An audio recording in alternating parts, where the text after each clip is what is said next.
Good morning, everyone. Let's talk about voice of the customer. When I say customer, you say voice. Customer, customer, customer. All right. Are your customer voices as loud as the voices in this room? Yeah. Awesome. We have some leaders here, but I'm getting some quiet over here too. So it sounds like we might have some great opportunity to learn about how to harness the customer voice into moving our programs forward.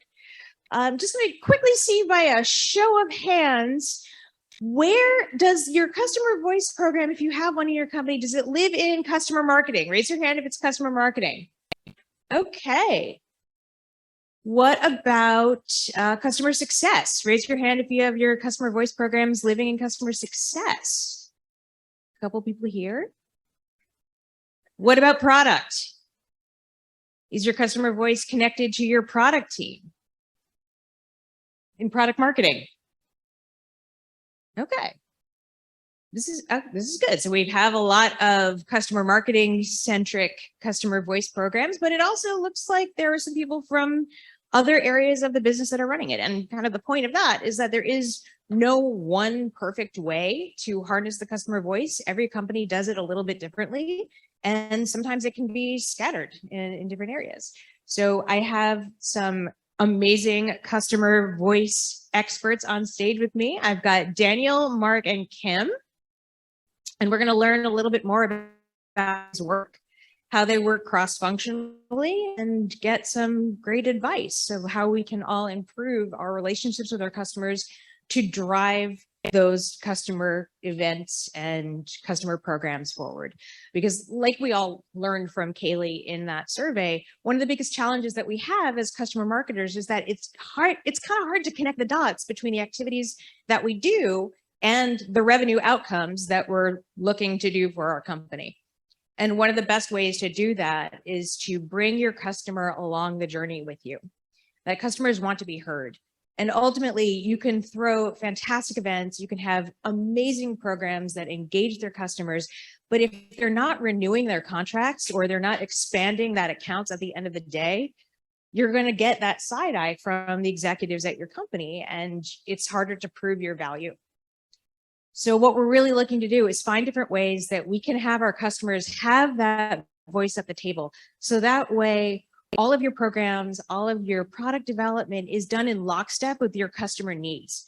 And when they're along with you in that journey, then that is where you're going to get the outcomes, both strategically and financially, that your company is looking for. So I am going to hand it over to Daniel, Mark, and Kim. I'll learn a little bit more about who you are, what you do, and how does the voice of the customer work within your company. Awesome. Well, thank you very much for having me. Hi, I'm Daniel Pelay. I run customer and community marketing at a company called Grafana Labs. Grafana Labs is an open source software company. So we actually give our software away for free, which means 90 to 95% of the people who use our software don't pay us. So we define customers as something, at least within my team, define it as something a little bit different. It can mean people that pay us. It can mean people that just use our software. And so we have to attack and understand where those people who use our software that want to tell us about our software. And if you've ever been on GitHub and seen open source software, generally the first thing that happens when you release open source software and somebody says, well, that's crap. But let me help you fix it. And so the way we approach it is, and you might have seen me when Lauren was asking that question, where does customer voice live? I raised my hand for every single one of them. One thing she didn't ask was engineering. Customer voice also lives in engineering for us because they're the ones answering forums. They're the ones talking to people on GitHub. And so there's a lot of running back and forth and trying to understand where that is. And as we get go through a little bit more of how we monitor that, where we plug people in, I'll happily talk to about it, but it's a unique problem that we get to face in open source software, and I love it. Working? Take mine. Now it's working? Perfect. All right, I'm Mark Bahar out of Boca Raton, but I work for user testing, which is based in San Francisco. And user testing is a really interesting company. Used to work with Lauren there. And user testing is a company with what we call a contributor network, which is many, many thousands of people that give opinions on companies' products and services. So this is a really customer voice company. So it's really replacing, we'd like to think, focus groups and so forth, now considered older style legacy products. So my work in customer marketing programs, really the fun focus is on all the interesting things companies do with this software, how they find customer insights, and then what they do with them. So really excited to talk about that and hand it over to Kim. All right. Thanks. I'm Kim Plank, and I'm with Acumatica. And Acumatica is the world's fastest growing cloud ERP company. And we have a couple of specialties that are specific to industries like construction, manufacturing, distribution, service businesses. So really gained quite a bit of notoriety competing against some of the big dogs in the industry. And one of the ways that we've been super, I guess, like seen as kind of the underdog or a disruptor in the industry is our use of customer voice. So we've taken the customer voice and we've pretty much attached it to every single part of our business. And the customer voice, you know, nothing leaves our doors without customer voice, which is very different, I would say, in the industry. We do that is scattershot throughout the year, like any company. CSM sales reps will say, I want to talk about the cool thing that this company is doing. We want to publish a story, or they want to be in the spotlight, whatever it is. I'm sure everyone here in the room comes across that. What we've really done to push on that is my boss, prior to me joining the company, created an award setup for our annual conference. And then we got companies coming forth saying, I think my story is interesting. Here's what's great about it. And then we sort of refine that process over the years. Then based on the success of the videos we had put out, we get lots of companies now submitting more and more. This year was like the most by far. Companies coming to us saying, we're doing all these incredible things with the platform. We want to tell the world about it. And we get to sit back and say, well, your brand's pretty good. And what are your numbers like? And then we pick the best of each of those things and tell the world about it. Let's see, how do we find the customers, right?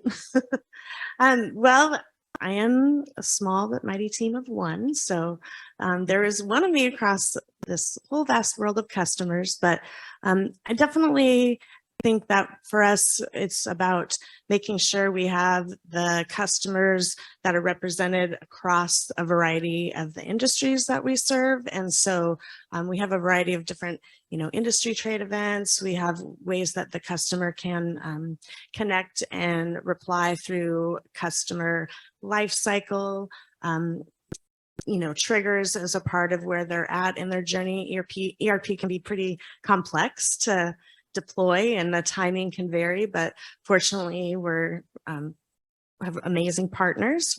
That's probably another unique thing, is that we're 100% channel sold and implemented and all of that. So we do get a lot of the customers nominated to our program via the partners.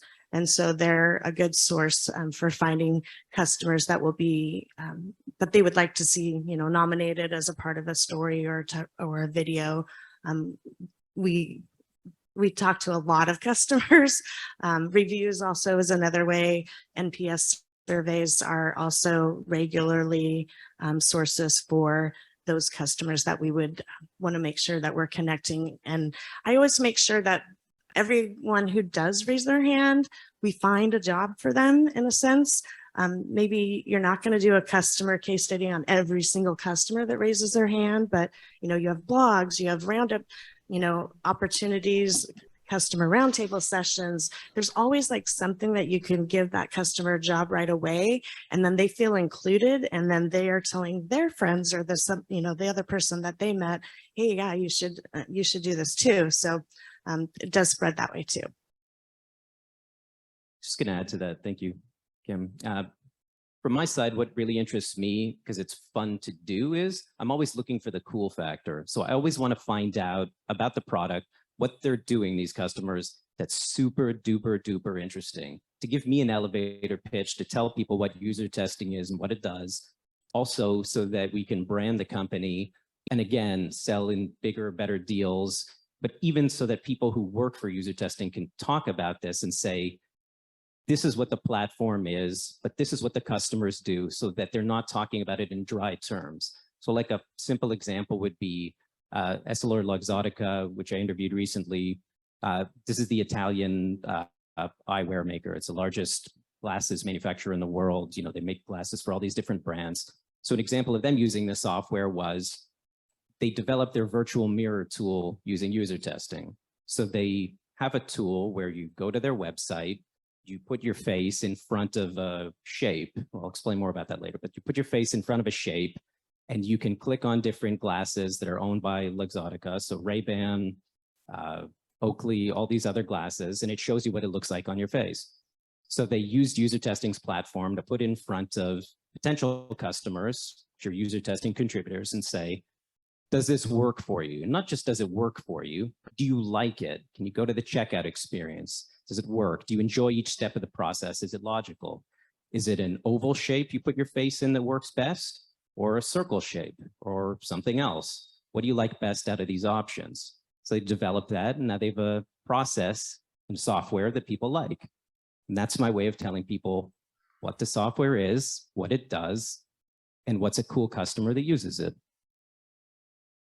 Awesome. I mean, both y'all took some of the table stakes things that we do. You know, find the happy customers. How do you find the happy customers? Well, if your company has an NPS program, go do it. If your company doesn't have an NPS program, well, come talk to me. We can commiserate over that. But that actually led to more conversations with the CSM team. So that actually was good. We found a problem to solve. So we're trying to solve that. But we do a lot of, and thanks to our partners at Point of Reference, we do a lot of self-nomination from our SDR team, from our CSM team, from our community team, from our support team. Everybody has access to it because everybody is talking to customers. And it's kind of that cool factor, right? Like, you know it when you see it. It doesn't matter who talks to the customer. Somebody's going to see it. That's cool. That should be talked about. You know, we also take advantage of the tools we have. So raise a hand, show of hands, who here use it or company uses Gong or some call recording technology that you have access to, right? Did you know that you can hook Gong into Slack or Teams and run a search on that and get notified anytime the word customer reference, case study, or anything is actually said? My team and I get notified every time that happens in any customer conversation, any user conversation. So then we can be proactive and say, hey, we noticed you mentioned that. How can we help? We noticed you talked about a case study with this customer. How can we get in contact with them? And Kim brings up a great point of don't always go into every conversation asking for a case study or thinking a case study. Some stories aren't case study, I mean, we're all teams of one or two. You don't have that much time. Some are great for guest blogs. Some are great for conference talks. And we use all of that different inputs to try to figure out what a great story is. And we try to automate ourselves or automate the triage so we can spend time telling stories. Sorry, go ahead. No, absolutely. And one of the great things about having a community program, which all three of you have mentioned that you have it in your business, is that it encourages customers to talk to each other and learn from each other. So even if every interaction does not lead to a case study or some endpoint, by helping customers establish relationships with each other and learn best practices, they're by extension forming a stronger relationship with your company. Yeah, I think we don't actually measure our success in like dollars that we gain. Like, I'm not naive enough to say that one reference call is going to equal the whatever $1 million that it goes into, right? And that's awesome. Cool. I paid for the software we use. I paid for my salary. My job is to help customers get from point A to point B faster. Those customers can be internal customers, sales team, SDR team, whatever. Or it can be the people that we're trying to, that 5% of people that use our software that pay us. My job is to make sure that they get to success faster. And if we can measure that, awesome. If not, I can see the happiness reports. I can see that they renew. I can see that they expand. But I don't get hung up on the money we influence, because if you do that, you're going to spend all these times doing reference calls and not enough time just helping your customers and connecting with them and forming relationships. And if you want techniques about how to convince your boss that the way I'm thinking about it is right, I'm happy to talk about it. A hint: have a VP of marketing who's a demand gen person. They know how to understand that not one thing or not one touch point affects any one thing 100%. I like this idea too, based on what you're saying, Daniel, that also if you can't always quantify it, but if you work very closely with certain accounts, if there's an account-based marketing component, or if you've done storytelling with big enterprise accounts, then if there's a sale there, usually sales will support you because they like this idea of, hey, more departments are engaging with this customer. There's storytelling, if there's a video, if there's a case study, if you highlighted something to executives' attention, they're not going to give you commission, but they might give you credit or call you out in a presentation or something like that in a way that really helps. Yeah. Awesome. Thanks, everyone. So can you tell me about a time where customer feedback helped move the needle at your company, where it really made an impact? Yeah, I guess we at my old company. So I've been in open source software now for 8 years, 9 years, I forget. Last 2 years kind of blend together. It actually goes back to what I was talking about, empathetic development. We saw what I guess I told a story earlier about Grafana started because of customer feedback, right? But at our old company, we saw people really adding new and different types of data, or new and different types of, or wanting new and different types of security. So we were putting out a security feature that had 4 parts to it. Everybody was like, hey, we're going to start developing a 5th part to it because we want this specific thing. I think it was IP filtering. Who knows? It's 9 years ago at this point. And then we saw the feedback on GitHub, and lo and behold, when we released the product, it was in there because we saw that enough people were going to kill themselves trying to put this in, and we're like, why don't we just put it in for them? And they don't have to spend the time doing it. So maybe I'll challenge myself by talking about an ongoing one I'm really pushing for now. So our largest customer is Amazon. We have over 75 teams at Amazon using user testing. We are really trying to work with them on the storytelling side because we want to market their story. And they came back to us and they said, we're not comfortable, as you might expect, going public with the story. But what we're doing is build it out. 75 teams is not enough. More teams, every division. Great. Sales loves that and will push it forward. But also we want the customer to be interested in learning everything that they're doing. So them to learn about the platform, them to learn about their own teams and what they're doing, where they're innovating, right? Is it product development? Is it marketing on their side? Is it something more technical? We can document all that, and then that'll really secure the partnership between the vendor, us, and the customer, Amazon, so that it will give us a really deep, sales, marketing, et cetera, relationship. So I want that to be the big win going forward. It's not there yet, but hopefully soon. Yeah. Well, I would say one area where customer feedback came into play, really early on when I was first brought on to Acumatica's team and was brought on to, launch their advocacy and customer voice and customer storytelling, kind of all of it together. One of the things that had been laid out is they really wanted this kind of like marquee program. And I had launched one at my previous business that was super successful, and so I kind of knew how to get it going. So I was starting it, but I knew I was at a different business than where I was before. So I went to some of the key customers, and here I'm, it was brand new, but asked a few of the C-level folks who they thought I should talk to, and asked them, if you were to be invited, because this is an invitation layer, I guess, of the program, what would you want it to be called? And it came back pretty strongly. They don't really like those words like, the VIP program, or they don't even really like ambassador that much, or like evangelist. They really wanted to be thought of as industry leaders. And so that was kind of what we launched that program, the industry leaders. So it's definitely a key group that I spend a lot of time with. It does tend to be those customers that are involved in doing customer storytelling videos with us, and they tend to be featured on our website. They tend to be speaking at keynotes and things like that. But those industry leaders have really bonded with one another, and then they have honestly become such a part of what we do, especially at our events. We have an annual large conference event that every year, and honestly, one of the things that the analysts and press folks come back and say is we've never been to a conference where so many customers want to talk to us. And that is something that really made a difference, because they said, they go other places and they get to talk to the C-level and the execs, but they don't actually get to talk to customers. And so the industry leaders program, the buy-in and the feedback that I get from those customers really influences a lot of what we do going forward. If any of those customers, I've even had them, call me where, someone else in the business wants to, deploy or get rid of like your CRM and go to Salesforce, and can you put me in touch with another customer? So we're constantly making sure that they know that they have support when they need it too in their business. And it's not necessarily their traditional support program, but it's just definitely another layer that they feel their investment as being a part of this program, and their honor for being invited to it extends, to a greater effect there. One quick follow-up that made me think of it, and it's up on the board over there. We're okay here.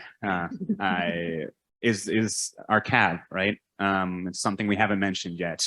And we actually are very explicit with our CAB members that one thing, like we want your feedback. We want that relationship. We want to get deeper into that account. But if you're going to sit on our CAB, you have to be referenceable. You have to do that. It doesn't have to be today. It doesn't have to be tomorrow. Hell, it doesn't even have to be public, but you have to do something for us to share your experience. We instituted that about 6 months ago, and lo and behold, it is actually launching tomorrow. I hope nobody's watching that speaking, but 3 out of the 5 speakers that we have who are speaking at our public conference in New York are on our CAB, and they are 3 of our largest customers. And it's going to be pretty awesome. It does throw a wrench into my scheduling, but first world problems, right?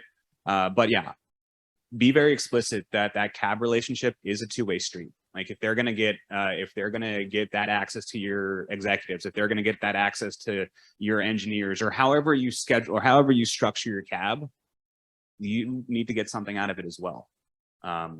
Don't force them like you have to do it tomorrow, but that is something that you can take advantage of, because those are the people that want to talk to you anyway. Yeah, I really like that. And, with these type of CAB level customers, you really have a great 2-way relationship, like Daniel and Kim said. But what's happening there is it's all about communication, right? You're communicating what you want from them. You expect them to take reference calls, but also you might expect them to speak publicly and do other things like that. But also then they have this extra layer of communication. They have access to you in marketing. You want their voice. You want them to speak publicly. You have an internal voice to, they can contact executives at your company. You can speak with them. You can feed their feedback directly in. So those customers, they're really unlikely to cancel as well. So it's a customer success play on top of all the marketing and sales aspects we're talking about. I love that. Can I see a show of hands of who has a CAB, a customer advisory board? A lot of people here. Awesome. And are they giving strategic feedback, product feedback? Hands up if they are giving feedback that helps drive the direction of the company beyond product. Like really high level strategy, about half of you. That's really exciting. So I saw that Kim was mentioning about making these customers rock stars and have them look like experts in their field. And driving personal brand is such a great motivator for customers. I'd love to learn from all of you. How do you work through your programs to help your customers feel recognized and important? Yeah, it's a good question. And actually one of the first things that I did at Grafana Labs was set up this presentation that I've given to all of our sales team that is literally called Selling Your Customers on Being an Advocate. They're salespeople. Make them sell something. And in that talks about the benefits of being a customer reference or an advocate for the person. We're talking about, you can get promoted. And in fact, one of the people we just had speak in Chicago got promoted and they signed a new deal. So cool. Yay. But they can get more budget. We all know, like, when we provide value, maybe we're lucky enough to get another person or maybe a day off. For the company or for the team, they can be thought as thought leaders. So we really take advantage. We break those down and then use the people who are paid to sell our program on the same way that they sell our actual software. And it seems to be working. If anybody wants a copy of that presentation, it's public. I'm happy to give it to you. Please copy it if you wish. Thanks. So yeah, a fun example I like to use with this is last summer, I shot a video with Burberry in London. Super fun. We really like how the video turned out. And, they spoke about how they now have a 4.9 rating on the App Store for their app. They helped develop it with user testing using opinions. They, built out their virtual try-on function, their appointment booking function, interesting stuff.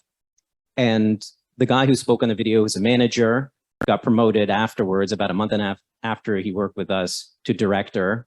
And their senior director who spoke on the video took a role as VP at Gucci. So every time I ask someone who seems like they're on the bubble now about whether they're willing to do a video with us, I say, it could help your personal brand. The video is really about you and what you're doing. And you're going to talk about us as a vendor and how we're a part of that. But you're really going to talk about all the cool things you've done. It's going to be like a glory reel on LinkedIn for you. We want to be a part of that, and we're your vendor. Yeah, I would definitely say that the connecting your customers to even, bigger initiatives. So things like advertising, things like even at our event, we have a customer product showcase. And then we also have done, how like nobody wants to fill out a survey at an event. Well, we purchase or work with some of our really cool, sexy brands to get some really amazing high-end products that we've then put into a program with the survey. When you fill out the survey, for every session you leave, you could be entered in a drawing for that product. And so we make it known that all the products and things that they're seeing, everything we're doing, these are our customers. These are Acumatica customers.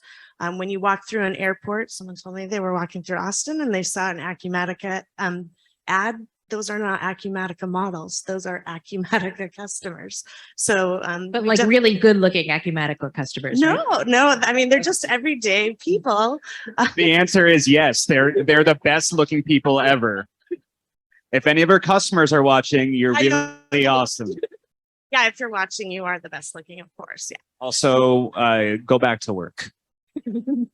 But yeah, we just want to make sure that we're including and highlighting those customers in everything we do. So their products, them and their personal brand, I'm kind of getting like the Acumatica marketing arm underneath or behind them and their business. And that's been powerful for a lot of our customers.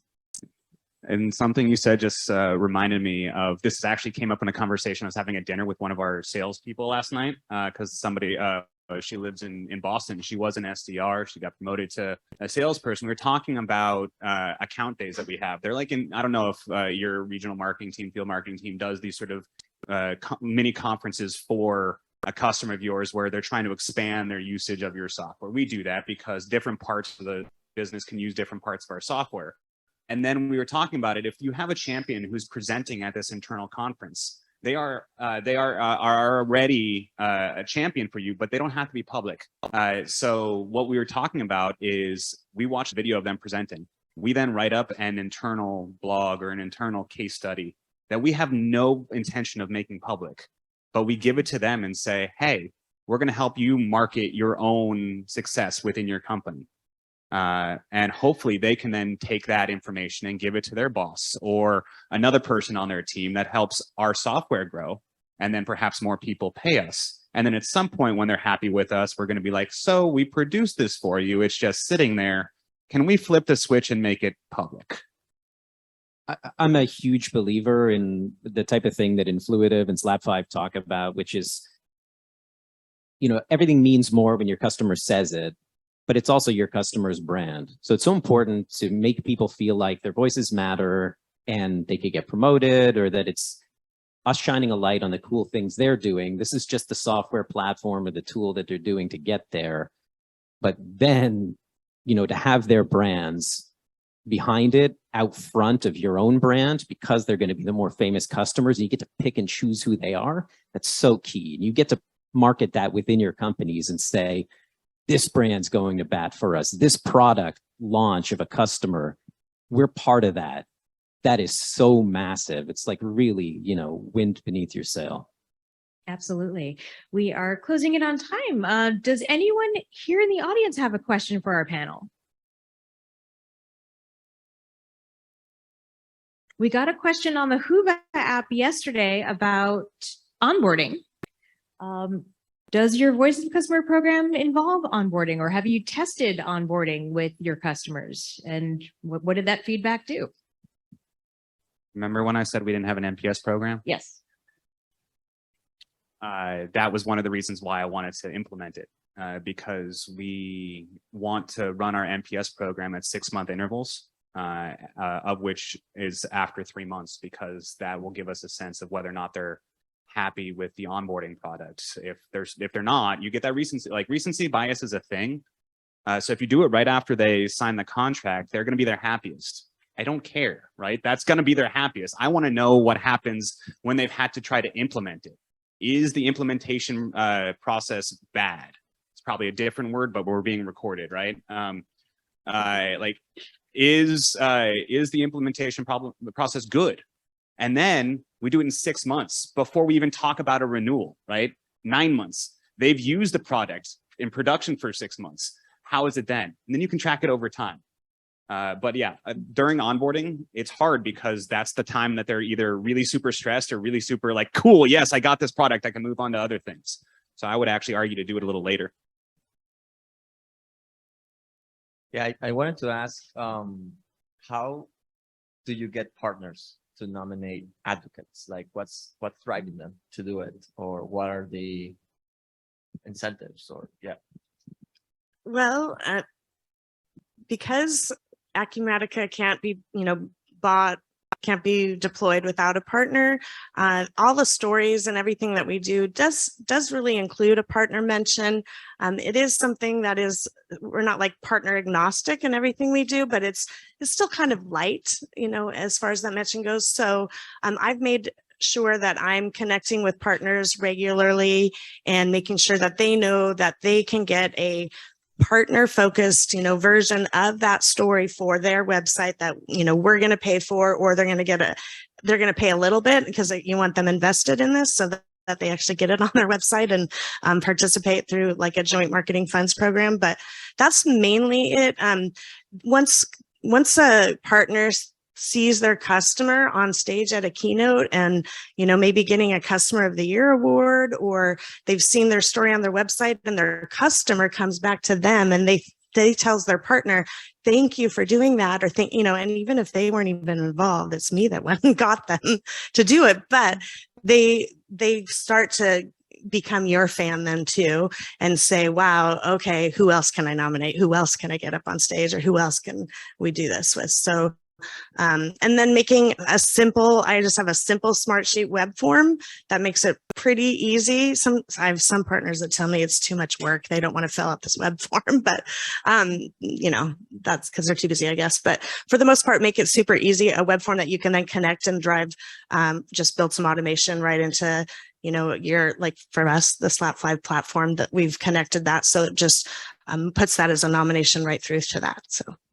One thing that it just occurred to me that it also sounds like Kim is better at her job than the partner team, than the partner customer experience, customer marketing.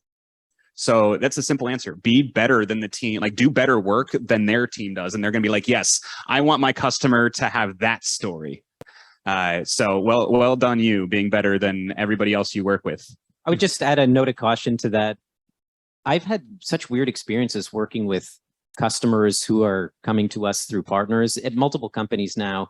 I think the key to marketing with them, and Acumatica probably has a much better experience with this, where it's baked into your business, is that you have to work with them simultaneously, just because they have a different layer of, of work with you as a vendor. So be careful with that. Sometimes the partner agrees to work with you, but the customer doesn't, or it's vice versa. And you need to make sure they're on the same page or you could get burned. Yeah, and I tell them that when I meet with the partners, I tell them I don't do anything until I get that customer raising their hand. So that again is a simple web form that we know that the customer has said, I give my buy-in that I'm open or I'm raising my hand for them. Fantastic. Thanks so much. Let's hear it for our panel, Mark, Kim, and Daniel.